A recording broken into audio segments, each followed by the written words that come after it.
এখন বাজে ঘড়িতে ওই 8টা মতো। একটু আগেও আকাশে কোনো আলো দেখা যাচ্ছিল না, পুরো আকাশটা মেঘলা কালোও করেছিল। আজকে সারাদিনই মেঘলা থাকবে, রোদ্দুরের দেখা থাকবে না, আবার মাঝখানে বৃষ্টিও আছে। ওয়েদার এমনিতেই ঠান্ডা, এই বৃষ্টি পড়লে আর মেঘলা থাকলে আরও দেখি ঠান্ডাটা লাগে। আর হাওয়াও আছে আজকে বেশ ভালো। সকাল সকাল রান্নাঘরে চলে এসেছি, কিছু রান্না হয়ে গেছে, অল্প করে একটু ঝোলঝোল আলু পোস্ত করেছি, ভাত হয়ে গেছে, আর একটুখানি কুমড়ো কেটে রেখেছি, কুমড়ো ভাজবো। আর এই তরকারিটা এখন রাঁধতে শুরু করেছি। ডিমটাকে ভেজে তুলে নিচ্ছি, 4টে ডিম দিয়েছি, 4টে ডিম ভেজে তুলে নিচ্ছি। এই তরকারিটা করার আজকে একটা আলাদা কারণ আছে, সেটা বলছি পরে। আর এই তরকারিটা আমার নিজস্ব খেতেও খুব ভালো লাগে, আর সকাল সকালই বানিয়ে নিচ্ছি, কারণ সোমনাথ অফিসে খেয়ে বেরোবে, ওকে একটু টাটকা তরকারি করে দিলে বেশ ভালো লাগে। পোস্ত অল্প একটু কালকে বাটা ছিল, তাই জন্য অল্প করে ঝোল ঝোল করে বানিয়ে দিয়েছি, কারণ সোমনাথ সকালবেলা খুব শুকনো শুকনো খেতে পছন্দ করে না, ওই একটুখানি মাখো মাখো ঝোল ঝোল টাইপের খাবার খেতেই বেশি পছন্দ করে, তাড়াতাড়ি খাবারটা খাওয়া যায়। যেহেতু আজকে ডাল নেই, তাই জন্য ওই ঝোল ঝোল আলু পোস্তটা রেখেছি। আর এটাও একটুখানি মাখো মাখো করব, দেখি কতটা হয়ে ওঠে, না হলে ওপর থেকে সোমনাথকে তুলে দেবো। এখন 8টা মতো বেজে গেছে, ও 8:30টার মধ্যেই খাবে, জানি না কতটা তাড়াতাড়ি তৈরি করতে পারবো। আজকে একটু বেশি পরিমাণে বানাচ্ছি, কারণ এই রান্নাটা আজকে আমার অর্পিতা আর জেনিকে করে খাওয়ানোর ইচ্ছা আছে। আজকে আমরা 3 জনে একসাথে লাঞ্চ করব। ও কিছু একটা রান্না করবে, আমি একটা কিছু রান্না করে নিয়ে যাচ্ছি, আর জেনিও ওখান থেকে অর্পিতাদের বাড়িতে চলে আসবে কিছু একটা রান্না করে। তবে আমার মনে হলো ওরা দুজনেই হয়তো মাছ মাংস কিছু একটা করে আনবে, তাই আমার এই ডিমের বড়ার তরকারিটা করে নিয়ে যাওয়ার খুব ইচ্ছা হলো। আশা করি ওদের ভালো লাগবে। তো গুড মর্নিং এভরিওয়ান, কেমন আছো তোমরা সবাই? আশা করি সবাই তোমরা খুব ভালো আছো আর আনন্দে আছো, আমরাও বেশ ভালো আছি। তো আমি শান্তনী, আমার নতুন একটা ব্লগে তোমাদের সবাইকে স্বাগত জানাই। আজ মঙ্গলবার, দিনটা হলো 29শে এপ্রিল। সকাল থেকে রান্না বান্না শুরু করেছি, কিছুটা রান্না দেখাচ্ছি, কিছুটা হয়ে গেছে। এখানে অনেকটা আলু কেটে নিয়েছি, আর তার সাথে পেঁয়াজও কেটে ভেজে নিয়েছি। তারপর তাতে জিরে, তেজপাতা, কাঁচা লঙ্কা ফোড়ন দিয়ে আর একটুখানি ভাজা ভাজা করে সমস্ত বাটা মশলা, যেটা আদা রসুন বাটা, একটু টমেটো দিয়েছি, বেটে দিলেও ভালো, আমি কেটেই দিয়ে দিয়েছি, কারণ সব একসাথে ভালোভাবেই কষে যায়। তারপর শুকনো মশলাগুলো দিয়েছি, ধনে জিরে গুঁড়ো, একটুখানি কাশ্মীরি রেড মির্চ পাউডার, নুন, হলুদ, আর শেষে একটু মিষ্টি দেব। দিয়ে জল দিয়ে ফুটিয়ে নেওয়ার পর ঝোলটা যখন ফুটে উঠেছে, তখন আগে থেকে ভেজে রাখা ওই ডিমগুলো দিয়ে দিয়েছি। এইদিকে আমি কুমড়োগুলো ভেজে তুলে রেখে দিচ্ছি। সামনের পাতে একটুখানি সোমনাথকে কুমড়ো ভাজা দেবো, ও দেখি কুমড়ো ভাজাটা খেতে বেশ ভালোবাসে, আর আমি তো ভালোবাসি, তাই জন্য সামনের পাতে একটুখানি ভাজাও করলাম। ও খেতে বসে গেছে, আর আমার তরকারিটা এখনো মাখো মাখো হয়নি, আর একটু সময় লাগবে, তাই ওকে ঝোল ঝোল একটু তরকারি তুলে দিচ্ছি। টাটকা তরকারি খেয়ে গেলে আমার মনটা অ্যাটলিস্ট ভালো লাগবে, তাই জন্যই আরও দেওয়া। এই তরকারিটা আমি খুব একটা ঝাল করিনি, কারণ আমি এটা এখন বুঝে গেছি ওরা বিশেষ একটা ঝাল খায় না, আমাদের মতনই ঝাল খায়, তাই আমার ওদের জন্য রান্না করতে এখন আর কোনো রকম অসুবিধা হয় না। সোমনাথকে একটু চিকেন ফ্রাইড রাইস করে দিয়েছি টিফিনে, আর সকালবেলা তরকারি পাতি দিয়ে ভাত খেয়ে যাচ্ছে, আমার মনে শান্তি লাগে, কারণ সকালবেলাতে একটু ভালো করে ভাত না খেয়ে গেলে এই তো মিটিং মিছিল চলবে একদম কন্টিনিউয়াস, কখন খেতে টাইম পাবে তার কোনো ঠিক ঠিকানা থাকে না। কিন্তু একটু ভাত পেটে থাকলে মোটামুটি 12টা 1টা পর্যন্ত আর ভাবতে হবে না। এখন বাজে 10:30, আমি রেডি হয়ে বেরিয়ে পড়েছি। আমি এখন ভাবছি, আমি যদি টিফিনটা পরেও বানাতাম কোনো রকম অসুবিধা হতো না সোমনাথকে। আমি টিফিন বানিয়ে এখন দিয়ে দিয়েছি, সেটা ঠিক আছে, রোজকার অভ্যেসের মতো। কিন্তু আমি যদি এখন খাবারটা বানিয়ে নিয়ে যেতাম, কারণ অর্পিতাদের বাড়িটা সোমনাথের অফিসের একদমই কাছে, আমি এখন ওকে সোমনাথকে বলে অফিসের নিচে ওকে খাবার দিয়েই দিতে পারতাম, কোনো অসুবিধা হতো না। যাই হোক, ঠিক আছে, যদি সেই সময় যায় আর সেই সময় ওর কোনো মিটিং চলে, ও বাইরে বেরিয়ে আসতে পারবেও না, তার থেকে বেটার সবসময় খাবার টাবার দিয়ে দেওয়াটাই ভালো। তবে কোনো দিন অসুবিধা হলে আমি ওকে খাবারটা দিয়ে আসতে পারবো। এখানে যেহেতু ট্রামটা ফ্রি পুরোপুরি, এই জন্য এই সুবিধাগুলো অ্যাভেল করা যায়, না হলে সবসময় মনে করতে হতো কিছু একটা ভাড়া লাগবে, না বেরোবো না। কিন্তু এই যে যাচ্ছি আসছি, কোনো রকম ভাড়া কাটার ব্যাপার নেই, কোনো রকম খরচাপাতি হয় না সিটির মধ্যে যে কোনো জায়গাতে যেতে, এটা একটা রিল্যাক্সড লাগে সব সময়। ট্রাম এখন মোটামুটি ফাঁকা, আমি না ট্রলি নিয়ে নিয়েছি সাথে, কারণ ফেরার সময় ইচ্ছা আছে সোমনাথ অফিস থেকে বেরিয়ে পড়বে, আমরা দুজনে একটু ইন্ডিয়ান বাস্কেটে যাবো, ওটা ওখানে কাছেই।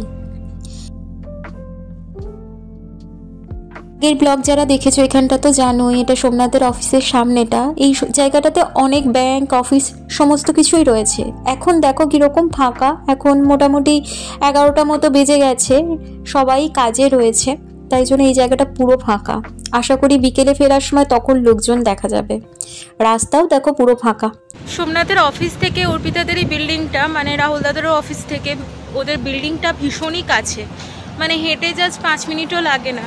তাই জন্য তখন মনে আছে, তখন সোমনাথ যখন, মানে আমরা প্রথম সপ্তাহটা যখন এই অ্যাপার্টমেন্টটাতে ছিলাম, তখন মাঝে মাঝে আমি চলে আসতাম সোমনাথের অফিসের কাছে, বা সোমনাথও আর কি তখন লাঞ্চ করতে আসতো, বাড়িতেই লাঞ্চ করে যেত।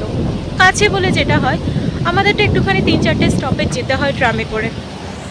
এখানে ট্রামও চাপতে হয় না, জাস্ট ওয়াকিং ডিস্টেন্স। প্রচণ্ড হাওয়া দিচ্ছে, ঠান্ডাও লাগছে, আমি 2টো সোয়েটার পরেছি তার জন্য, খুব ঠান্ডা। মেলবোর্নে এই একটা ব্যাপার, প্রচণ্ড হাওয়া যখন দেয় না, কন কন করে পুরো হাতে, যেন মনে হচ্ছে এখন গ্লাভস পরে থাকলেও খুব ভালো হতো, হাতগুলো পুরো জমে যাচ্ছে যেন। দেখতে পাচ্ছ কীরকম হাওয়া চলছে, এই দেখো। যাই হোক, বেশি দূর নয়, এটাই যা রক্ষে, রাস্তাটা ক্রস করলেই ওদের অ্যাপার্টমেন্টটা পৌঁছে যাব। এই যে চিলি ইন্ডিয়া, এর বিরিয়ানিটা খুব ভালো খেতে হয়। আর ওদের বাড়ির এই যে অ্যাপার্টমেন্টের নিচেই হচ্ছে চিলি ইন্ডিয়া। বেশ ভালো না, মানে কিছু খেতে ইচ্ছা করলে ঝপ করে নিচে নামো আর ইন্ডিয়ান রেস্টুরেন্ট থেকে খাবার খাও, মানে ওখানে সব ধরনের ইন্ডিয়ান ফুডই পাওয়া যায়। তো চলো এগোই। যতবার অ্যাপার্টমেন্টটাতে আসি ততবার বেশ ভালো লাগে। মেলবোর্নে প্রথম সকালটা আমরা এই অ্যাপার্টমেন্টটা থেকেই দেখেছিলাম, ভাবিনি যে তাদের সাথে সম্পর্কটা এরকম ভালো হবে।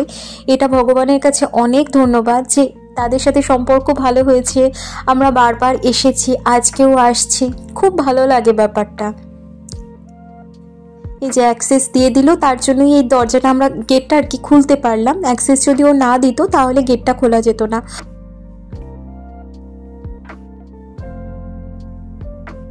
অ্যাক্সেসটা দিল বলে আমরা এই লিফটটাও খুলতে পারলাম আর বাইরের ওই গেটটাও খুলতে পারলাম। ওখান থেকে রিং করলাম ওদের রুম নাম্বারে।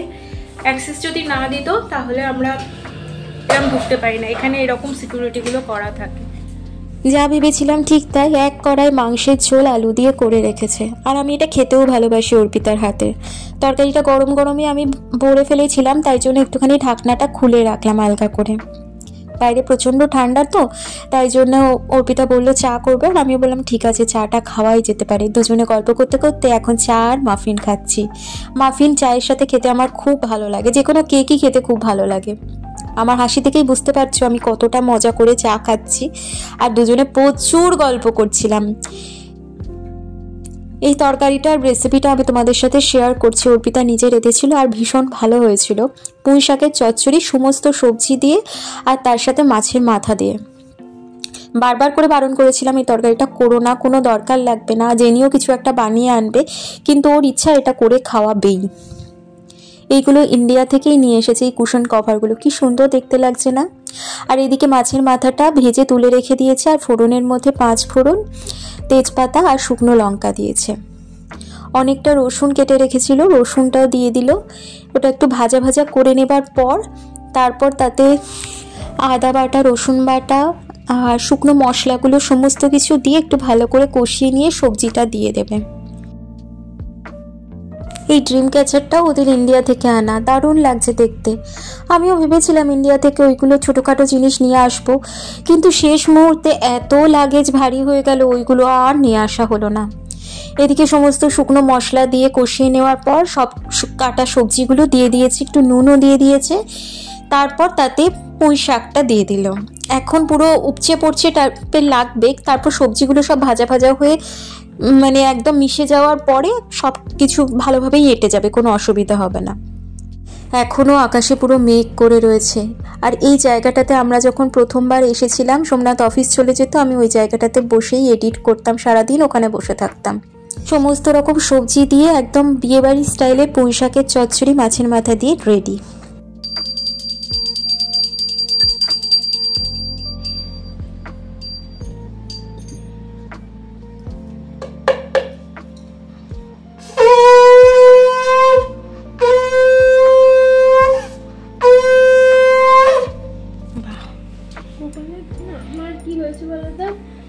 গোপালের মুকুটটা শুধু বারবার করে খুলে পড়ে যায়, আমার ওই এক সমস্যা। এটাকে কি করা যায়? বড় হয়ে গেছে মুকুটটা, কিছু দিয়ে আটকে দেবে? সুতো দিয়ে করতে হবে, এটা মানে একসময় বসে করতে হবে আমাকে। ও এবারে বাড়ি গিয়ে সমস্ত জিনিসপত্র ঠাকুরের নিয়ে এসেছে, আর কি সুন্দর করে ঠাকুরের জায়গাটা সাজিয়েছে দেখুন। আমার তো চোখ জুড়িয়ে গেল পুজো দেখে আর ঠাকুর দেখে। আমি এত সুন্দর করে ঠাকুরের জায়গা সাজাতে পারিনি, এত জিনিস আনা সম্ভব হয়নি প্রথমবারে। যদি একবার এর মধ্যে বাড়ি যাই তখন নিয়ে আসবো আবার।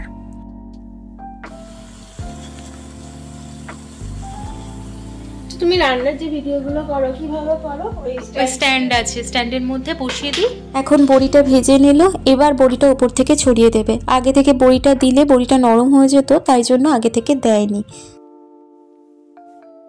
এখন ওই মোটামুটি 1টা মতো বাজে, জেনিও চলে এসেছে। আর এখন খাবারগুলো গরম করে এখানে রেখে দেওয়া হয়েছে। চিকেন কষা আলু দিয়ে, আমার ডিমের বড়ার তরকারি, আর আজকে শো স্টপার হচ্ছে পুঁই শাকের চচ্চড়ি। আর এটা জেনি বানিয়ে নিয়ে এসেছে চিকেন বাটার মশলা। সবগুলোই দুর্দান্ত ছিল খাবার। তবে আমার জন্য আবার আগের দিনের ঝিঙে বাটাও রেখে দিয়েছিল। এই যে ঝিঙে বাটাটা আগের দিন বানিয়েছিল, ওরা খেয়েছিল, জেনিকেও পাঠিয়েছিল, আর আমি পরের দিন আসবো বলে আমার জন্য রেখে দিয়েছিল। ওটাও অসাধারণ খেতে। দেখেছো কতটা করে চচ্চড়ি দিচ্ছে? অর্পিতার হাত বিশাল বড়, এত এত তরকারিপাতি দেয়। ওইটুকু দিয়েও শেষ হলো না, আরও দিচ্ছে। তবে ডিমের বড়ার তরকারিও ওদের খুব ভালো লেগেছে। জেনি নাকি এটা ছোটোবেলায় অনেক খেত, বহু বছর পর এটা খাচ্ছে, তাই জন্য ও চেয়ে খেয়েছে। আমার খুব ভালো লেগেছে। আর ঋদ্ধি মানে অর্পিতার মেয়েও এই তরকারিটা নাকি খেতে খুব ভালোবাসে, তাই আমি না জেনেই এনেছি, আমার বেশ ভালোই লেগেছে। এই এখন রাহুলদা চলে এসেছে, রাহুলদার খাবারটা অর্পিতা তুলে দিয়ে একসাথে আমরা খেতে বসবো। এই হলো আমার প্লেট। আমার তো একদমই ওই চিকেন টিকেন খেতেই ইচ্ছে করছিল না। আমার মনে হচ্ছিলো এই ঝিঙে বাটা আর চচ্চড়ি দিয়ে আমি পুরো ভাতটা খাবো, আর তাইই করেছি। আমি চিকেন দিয়ে চিকেনটা শুধু শুধু খেয়েছি, ভাত দিয়ে খাইনি। 1 পিস করে চিকেন নিয়েছিলাম, দুটোই টেস্ট করেছি, দুটোই খেতে ভীষণ ভালো হয়েছিল। কিন্তু আমার এই ঝিঙে বাটা চচ্চড়ি বাটাবুটি দিয়ে খেতে ভীষণ ভালো লাগে। এই যে আমি এবার চচ্চড়িটা দিয়ে মাখছি। জানি তোমাদের অনেকেরই দেখে ভীষণ লোভ লাগছে, আর বিশ্বাস করো যেমন লোভ লাগছে তেমনই টেস্টটাও হয়েছিল। যেন মনে হচ্ছিল বিয়েবাড়ির দুপুরবেলায় আমাকে কেউ পাতের চচ্চড়ি আর ভাত দিয়েছে, আমি সেটা খাচ্ছি, পুরো সেই ফিলটা। আর মনে পড়ে যাচ্ছিল ছোটোবেলায় মা এত এত তরকারি আমাকে দিত, আমি শুধু শুধু খেতাম। আমি ওদের এই গল্পটা করছিলামও। খাওয়া দাওয়ার পরে বেশ খানিকক্ষণ গল্প গুজব করছিলাম, ওই সময় আর ভিডিও করিনি। এখন বেরিয়ে পড়েছি, এখন 2:40 মতো বাজে। ঋদ্ধি আর রিয়ম দুজনেই স্কুলে আছে, ওদের 3:10 স্কুল ছুটি হবে, ওদেরকে আনতে যাচ্ছি। আমিও প্রথমবার স্কুল দেখবো এখানে, তবে ওখানে ভিডিও করা অ্যালাউ নয় বলে আমি ওখানে ভিডিওটা করিনি। রিয়ম চলে গেছে বাড়িতে, জেনিও চলে গেছে, আর ঋদ্ধি চলে এসেছে, ওকে ওর মা খাইয়ে দিচ্ছে। এরপরে আমি আর অর্পিতা দুজনে অনেকক্ষণ গল্প করলাম, অনেক সুখ দুঃখের কথা বললাম। সত্যি বলছি, দূর দেশে এসে এরকম মানুষের একই মনের মিল পাওয়া মানুষ পাওয়া খুব চাপ। তাই যখন পেয়ে যাও, তোমরাও যাকে পাচ্ছ হারিও না, কারণ এই দূর দেশে আর কী বা আছে বলো? এই ছোটোখাটো আনন্দ সুখ দুঃখ নিয়েই তো বাঁচতে হবে। আজকের দিনটা ভীষণ ভীষণ ভালো গেল। এবার আমি বেরিয়ে পড়েছি, সোমনাথের অফিসের দিকে যাচ্ছি। ওই 5টা মতো বাজে, ও 5:30 নাগাদ বেরিয়ে পড়বে। আমি চলে এসেছি সোমনাথের অফিসের সামনে, প্রায় সন্ধে হয়ে গেছে, এখন 5:30 মতো বাজে। ও অফিস থেকে বেরোবে, তো ইন্ডিয়ান বাস্কেটটা ওখানে যাব, জিনিসপত্রগুলো কিনে একেবারে বাড়ি ফিরবো। আজকে দিনটা বেশ দারুণ কাটলো, দারুণ, ভীষণ ভালো লাগলো। তো চলো আজকের ভিডিওটা আমি এখানেই শেষ করছি। যদি কিছু ভালো লেগে থাকে, ছেড়ে যাওয়ার আগে অবশ্যই চ্যানেলটা সাবস্ক্রাইব করো, লাইক করো আর কমেন্ট করো। সবাই ভালো থেকো, আজ আসি, টাটা।